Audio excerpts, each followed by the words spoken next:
Hey everyone, welcome back to another episode of the Easy Conversations podcast, a podcast about having easy conversations. I'm your host, Furkan Dandia. In this week's episode, I'm excited to welcome Mike Carroll. Mike is an addiction and mental health counselor in the private sector. Mike set up MC Counselling in March 2020, and today MC Counselling is a global online counseling service providing addiction and mental health services and counseling to NDIS participants and corporate EAP clients across Australia. Mike is also the National Chapter Rural and Regional Convenor for the Australian Counselling Association. Mike has been an AOD Counsellor for 17 years with an Advanced Diploma in Counselling and Communications.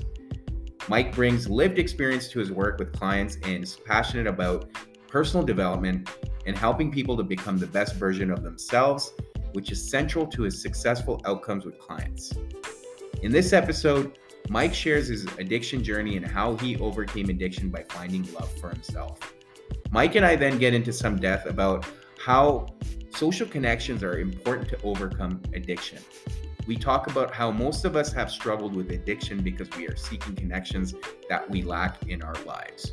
I really hope you get a lot out of this episode, and if at the end, if you could leave a 5-star review, I would truly appreciate it.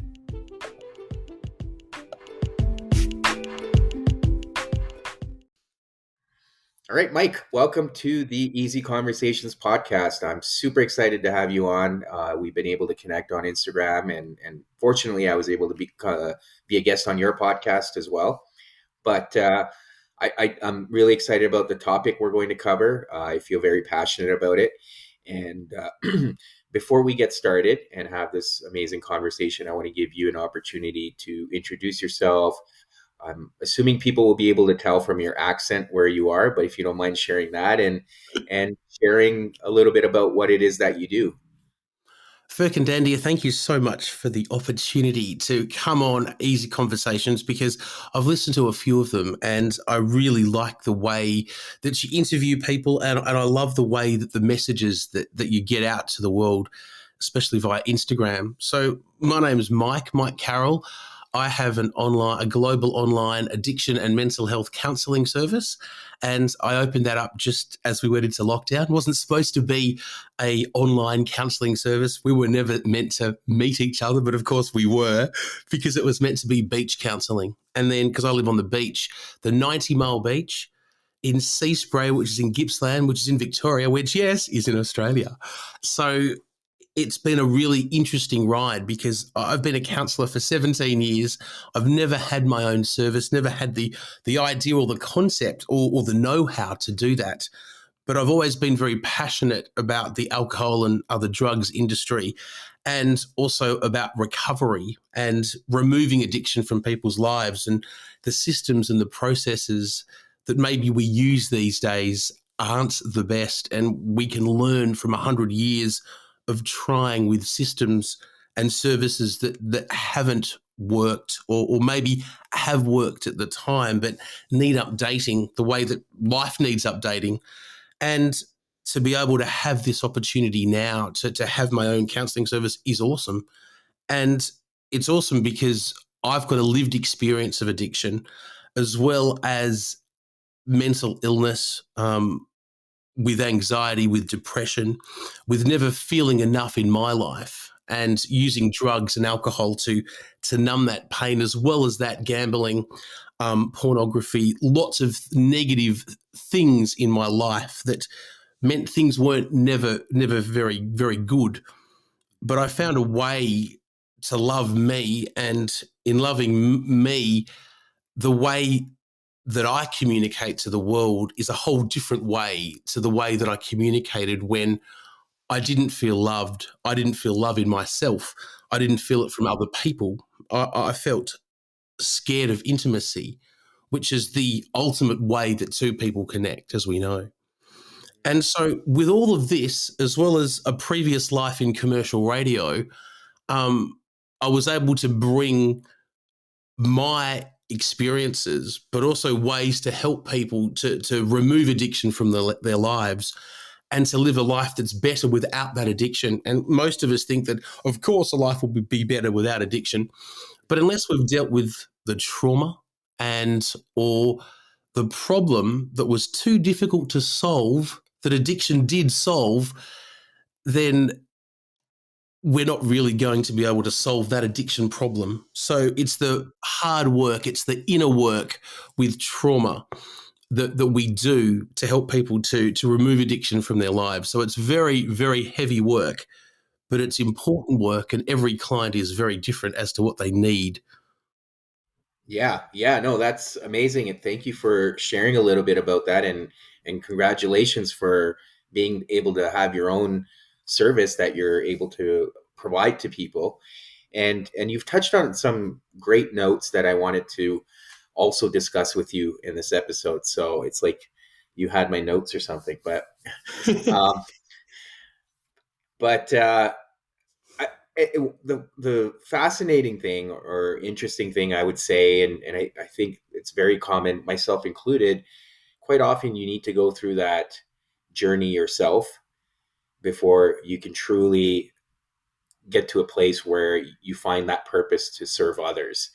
And I think that's amazing, and it sounds like that's kind of been your journey. But are you able to share some of that? Like, where were you in your life prior to that, as you mentioned yourself having the battle with addictions? What kind of place were you in? And I know you touched on self-love, and we'll get there, but what was that time of your life like? I wasn't like my sisters and my brother. I wasn't like other people. I was this individual soul that seemed to be able to help everybody else but help himself. And that was okay because I seemed to, right from the get-go, have a way of being able to hear how people spoke and what not literally what they said, but the tone that was used, how it came out, how many pauses were there as to what they were really, really saying. And that's a pretty special skill to have. It's almost like that's my superpower, if you like. And to be able to help people in that way is awesome, is beautiful. And I could help other people, but I couldn't help myself. And instead of trying to help myself, I just used more drugs. I used more alcohol. I used more porn because that was the instead of having sex, I had porn, and it just kept on going round and round. And then I did, have times of not needing anything, but my life wasn't as good then, or I didn't enjoy it as much. And so to be able to leave it behind, but to find love in me, that was the key to everything changing. I'll choose who I want, not I'll be lucky if I get somebody that wants to go home with me and feel better about me. And that's really, at the end of the day, Furka, we all want connection. Every human being wants connection because that's what we're about. Connection, communication, conversation. And we'll do anything to get that connection. If we can't get the connection we require from the trauma that's been in our lives, it's really, really difficult. So we've got to deal with that trauma, look at that trauma as deeply as we possibly can, and then work through what it is we need to be able to move on. And if it's been a long history of somebody using, it can change if you want to change. Because what we also forget too, the other side of the spectrum, is that people have addictions that they love. People might love having their half a dozen beers on a Friday night, but that's all that they have. But it's still really an addiction because they're having it every week. Well, it depends on how you term addiction. And I term it as a response to a problem that we can't really solve. And that's where the addiction comes in. But then there can be healthy ones like exercise addiction. So it depends on the type of addiction and really if that's stopping you from doing parts of your life. And my addiction stopped me from doing parts of my life because I didn't want to travel. I didn't want to do anything because I would be away from it. I'd be away from my safety nest egg, really, which Yeah. was all the addictions. Right. And you touched on another important point there around connection. And we talked about that as well, where I believe it's, to your point, we're all seeking that connection so we can be seen, heard, and valued, right? And Mm. unfortunately, with addictions, we're seeking that connection externally, and with that, again, to your point earlier, by getting that artificial connection, we're able to feel loved, but that love is very conditional, right? It's conditional on participating in certain things, and it's not real. And I think that's why we feel worse after the fact, right? When there's a hangover, or when, yeah, the next day when you're not feeling that high, you're in a worse state than you were before you started the drug, or the binge drinking, because now you feel worse about yourself. What are your thoughts around that? Oh, definitely. It's that vicious revolving cycle, isn't it? Really, and it's like if I keep on that cycle, I'm not going to have to deal with that bad part. So I'll just keep going and going, and then when I step off it and say I'm not going to have any, then all the other parts that we've been blocking out all come to the surface. So you really just want to use more and more, and it's easier to believe that my life is just useless. I may as well just give up because you've tried something that hasn't worked, and you're so frustrated by that stage that if you decide to get help and it doesn't work straight away, you do give up. And that's why I'm so passionate that there's millions of different ways to help people with addiction and also with mental illness. We've got to look at mental illness too, that we can improve our mental health by doing different things for ourselves that are more productive, that are more proactive, such as exercise, such as communication, such as movement of any description. It doesn't have to be exercise, just moving more, and really communicating with people on a daily basis. I've got a thing for myself that I do 10 calls a day. So it could be 10, it could be some work calls, some personal calls, but living by myself, having 10 calls a day, it means you keep in touch with society, with humanity. Mm. And I think that Mm-hmm. can be a real big one that can lead to addiction when we're looking for, as you say, external means to satisfy us, and we don't because we're not going out. Yeah. So we can use more and more when no one's looking, really, can't we? Oh, absolutely, absolutely. And I think I shared this book with you on your podcast episode, but it's called Together: The Healing Power of Human Connection in a Sometimes Lonely World. And I think this book really touches on a lot of topics around, and everything we're talking about as far as the importance of this human connection is concerned, and how we've lost touch. And you're starting to see that problem too, where people have lost touch, and they're more focused on their devices and all kinds of stuff in terms of isolating. And obviously the pandemic didn't help. But there's this part about self-love you mentioned, and I think that it goes back to that. When we're not able to love ourselves, we'll try to seek it externally. And what I found in my case, or my experience, was quite often we'll trick ourselves saying, oh, if I remove myself from this environment, then maybe I'll be safe. But I think it comes back to, again, how comfortable are you in your own skin, and can you sit with yourself? And I had to really look at myself in the mirror and be like, okay, I'm clearly running away from something. It's time to sit down and find out what that is. And until I didn't get to that point of taking care of myself and loving myself and being comfortable in my skin, I wasn't able to see all the different addictions I had created in my life to keep me disconnected from myself. Hmm. And Yeah, big time. what was your journey like as far as that's concerned? And what kind of work did you have to do to get to that point? It's like we find things at the right time in our lives. It's whether we choose to actually go with something new that we probably need when we're probably at the time that we're, oh, I don't know if I should do this. And what I discovered was personal development. I was looking for a job and I came across personal development. it was one of the biggest outlays of money for a personal development course that I ever made, but it was the best personal development because I still use it today, and that was 12 years ago. And I started a business with it, and that failed because 12 years ago, the world wasn't ready for personal development or personal growth the way the world is right now. That's pretty special. And in amongst personal development, I was able to give up a 20-year addiction to marijuana like that overnight, because that wasn't part of what I would learn to be a mission statement or to be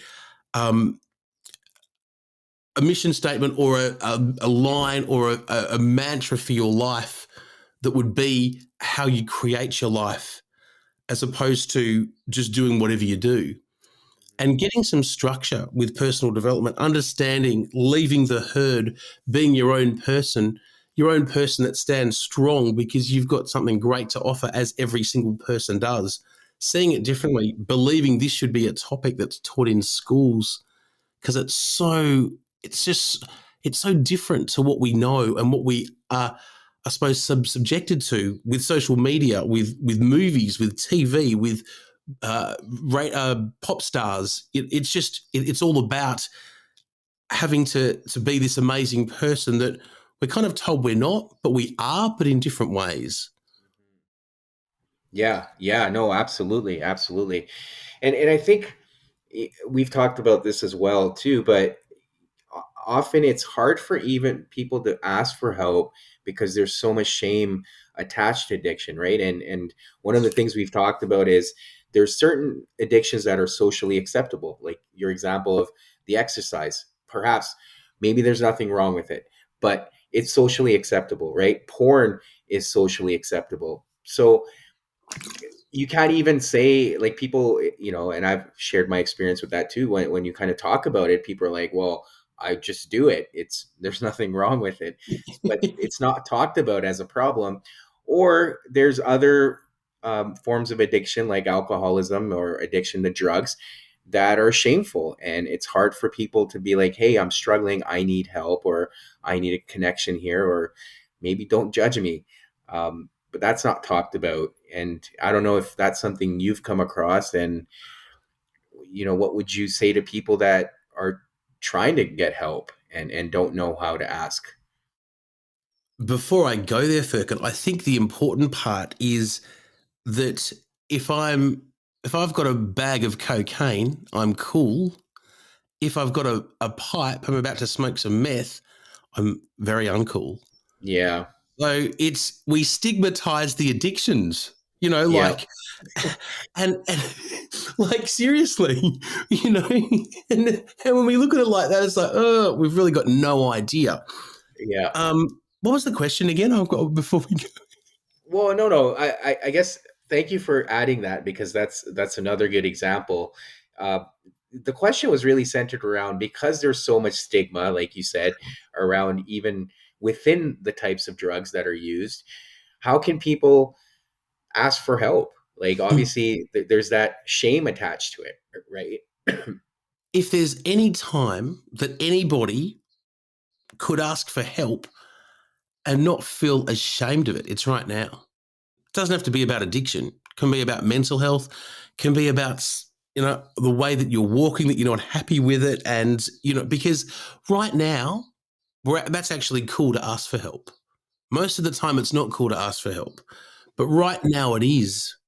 And the thing is, what I'm discovering is that when somebody asks for help and they tell somebody about it, that becomes the conversation that everybody wants to be part of, because they're struggling too. Or is it just that we're all admitting that we're struggling now as opposed to pre-pandemic? So asking for help really should be easy. And if you're struggling with it, it's about saying to yourself, I can't do this myself and I need some help, because I've tried and it just doesn't work. And you're wanting to better yourself. You're wanting to do, instead of this overthinking about getting help, you actually want to overcome it and live Yeah. a better life. And there might be difficulty in being able to obtain help straight away, because that's a global issue we have right now. But at least by doing that, you're putting yourself more in the game of wanting to do something as opposed to the thought of it. And that thought can be positive 1 minute, and then by the afternoon, that same thought can be a negative thought, which makes it very difficult. So Yeah. go with it. Know that everybody is now admitting that they need help, but there's now not the help that's necessarily there for people. So the sooner that you do it, you'll actually be ahead of other people that haven't asked for help yet that already need it. Does that make Yeah. sense? Or is that kind of a roundabout way of answering No, your no, question? I agree with you. I think part of it, as you can appreciate, there, especially when it comes to anxiety, I believe there could be anxiety even around asking for help because you're worried about what may happen. So quite often with anxiety, we create the situation or worst case scenario in our head, which is far worse than what the outcome could be.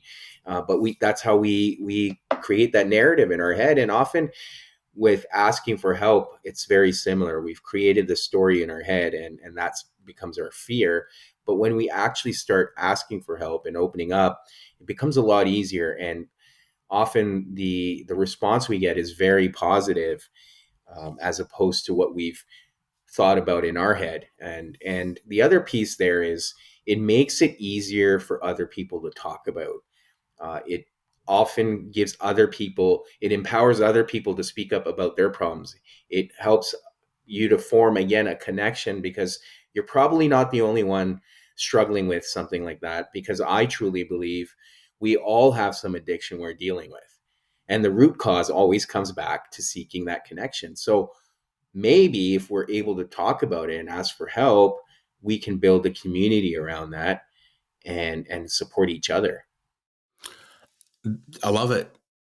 It also helps to show and demonstrate that the help that maybe you need is different from the help that I need, but it's still anxiety. It Mhm. could be classed as the same issue, however, and then that helps just to demonstrate that. So the reason I think that's important is because people that have tried things before that haven't worked, they can understand that it's not a one size fits all approach, Yeah. and that maybe if they give it another go, they might have some more success, or that it's just a process.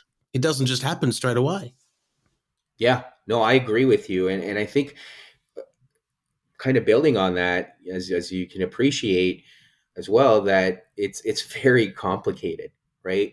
Like my level of anxiety may be different from everyone else's, and it may kick in at the most unique times compared to others. So to your point, there's not a one size fits all type of solution, but it's not even a one size type kind of fits all type of experience either. You can't just say, hey, this, we all have the same experience. So again, if you're able to speak about it, it's easier to kind of even put it out there and understand that, yeah, while you're having a different experience, what you're struggling with is almost the same as well, right?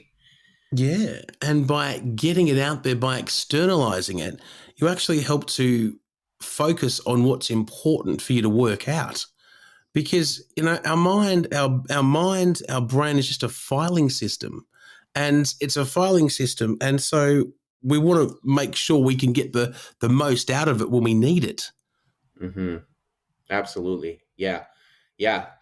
So I just want to focus a little bit here on the services you're providing now, because you mentioned something about the beach.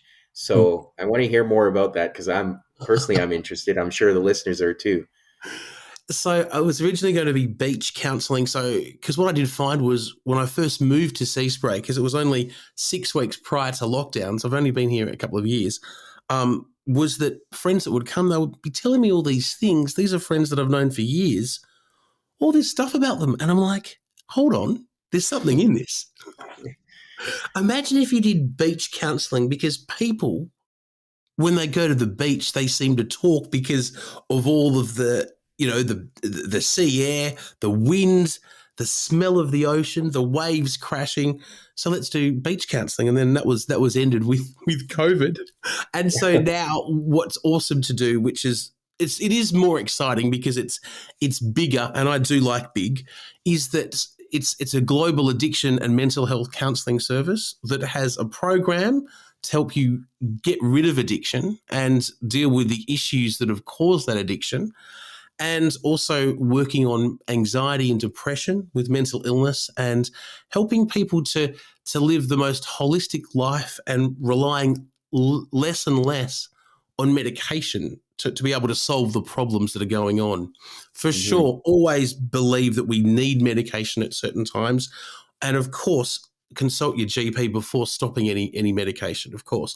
But we were never meant to really eat meat. We're always meant to be plant-based people. We weren't meant to eat to drink cow's milk, but we do all these things we're not really supposed to do, and we get these results. So when we change things up and we go for a more of a wholesome diet, or even a vegan type lifestyle, it's completely healthy and it's completely good for us and other parts of us, or other issues, illnesses, can go, because you're actually looking after yourself. Just very briefly, I discovered for myself, I was allergic to milk. Every time I would have coffee, I'd start sneezing. Almost like I just had a couple of big lines of Coke, Firkin, but I haven't. And then I went to my friend's house, who's vegan, for a weekend. Didn't have any normal cow's milk, had vegan milk, which was oat or something. I didn't sneeze all weekend. So it's sometimes with, that's not even an addiction, but it's just to try different things. You get a different result and your life's so much better.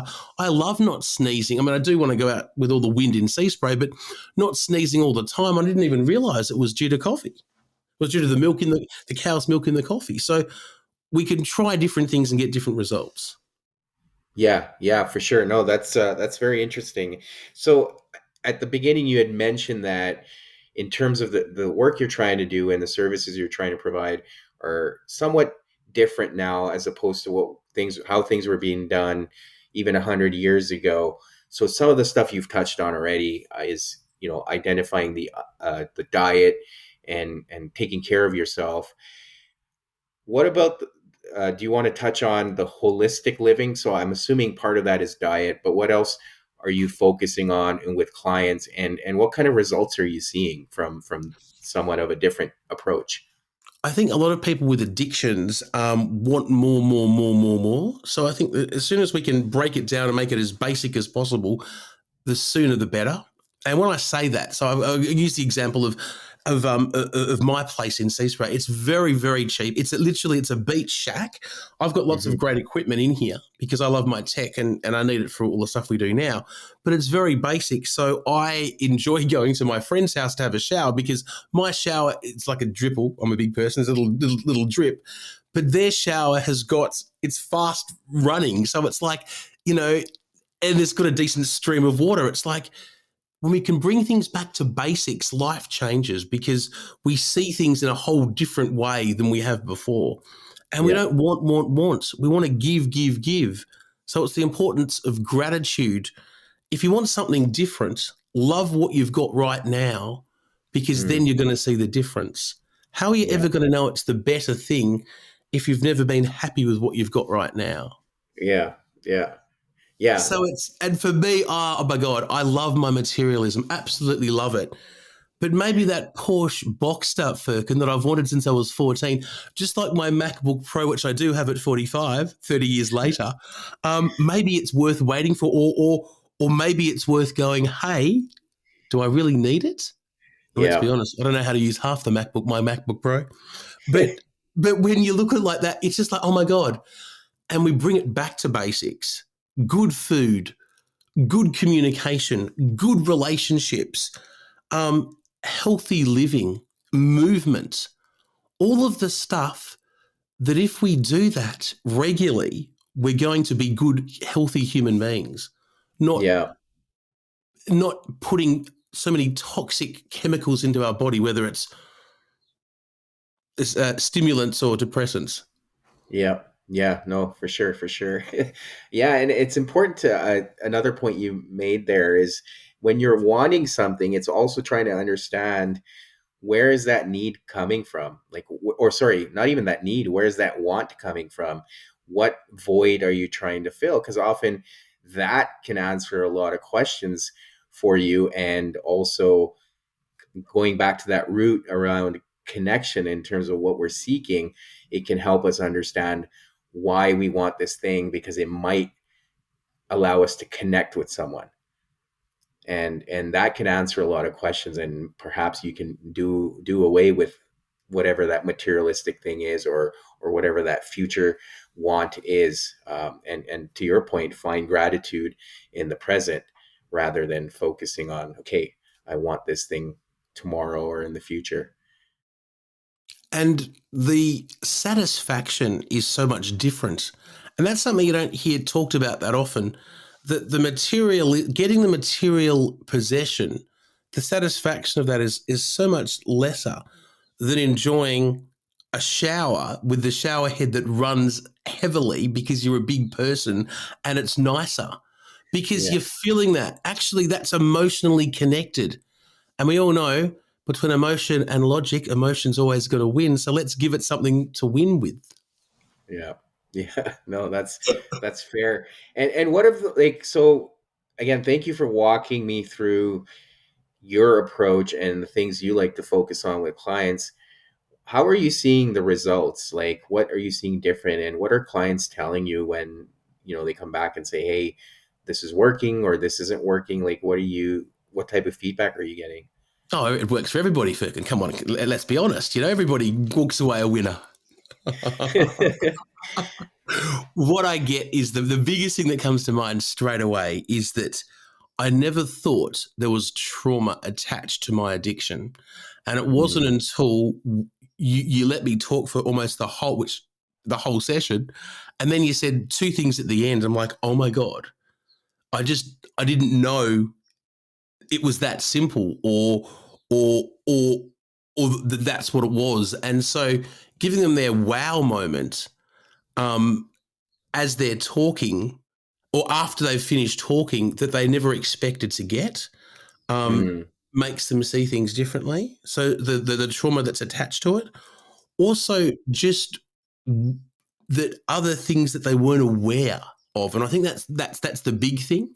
There's obviously, I don't want to say the obvious, but I want to say the more what we could see more as being a reason for addiction. And when I say that, I mean like childhood sexual abuse or childhood abuse or family violence or any of that kind of thing. That's definitely there. But the mhm. other side of it is a side that isn't necessarily, I don't know how I put this, but looking at all different ways to help people that's different and giving them a wow moment is the way to help them, because that's the motivating factor that's going to help them to be able to do it when it's tough.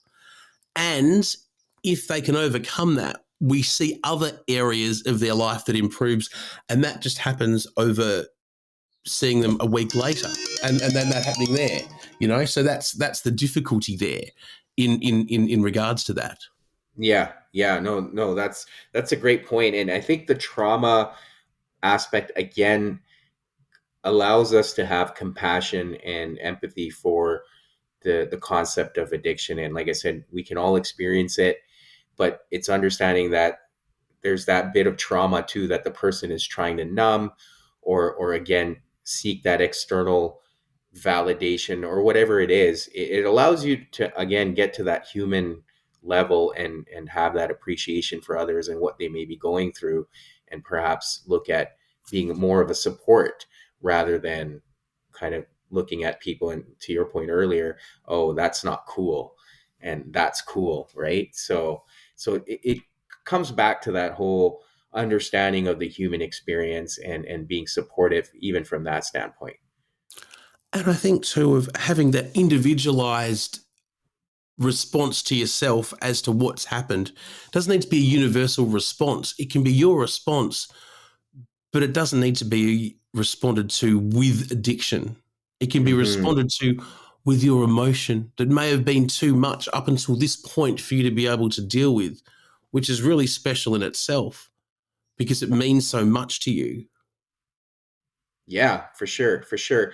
And then there's this other aspect of service that we've probably touched on a little bit, but what I found, reading through some of the material, what Alcoholics Anonymous uses the concept of the sponsor, where both the sponsor and the person who's participating in the program are both getting something out of it because again, they're serving each other.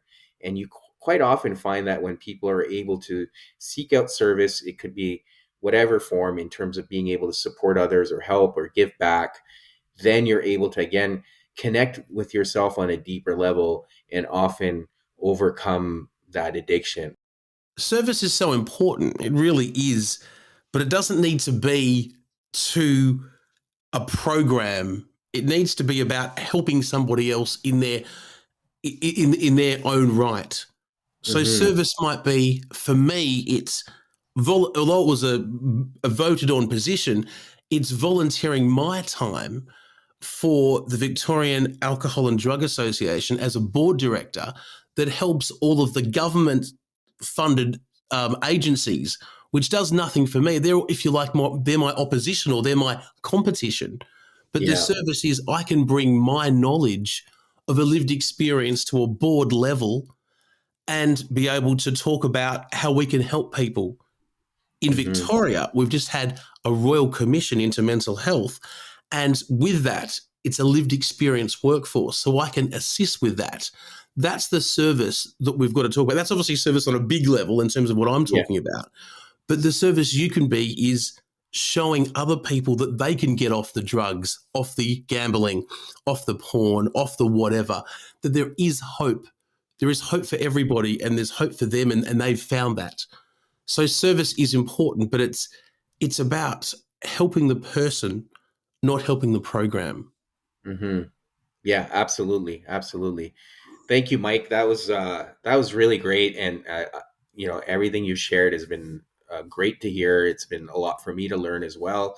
But before we end this, for listeners that want to get a hold of you or find you online, what are some ways they can do that? For sure. So there's the mccounselling.com. And being in Australia, it's a double L with the counselling. So mccounselling.com. And you can also find us on Instagram at MC Counselling. And also my link tree is mike.carroll. It's nice and easy. And that's got all the links to all the podcasts as well. So there's an intersex podcast. There's an addiction podcast, which is removing addiction. And there's lots of other directory listings and whatnot as well. So you can find out all about me should you need my services. Awesome. Yeah. And I'll put all that in the show notes for listeners as well. Mike, thank you again for coming on here and having this conversation with me. Very much appreciated. Thank you so much, Furkan. It's been an absolute honour and a privilege, and you do some great work, and I love seeing your success too. So thanks so much. Thank you. Thank you. Thank you for tuning in to another episode. As always, please subscribe to the podcast if you enjoy the episodes or leave a comment in the comment section. I always love hearing from you. Thank you again. And until next week.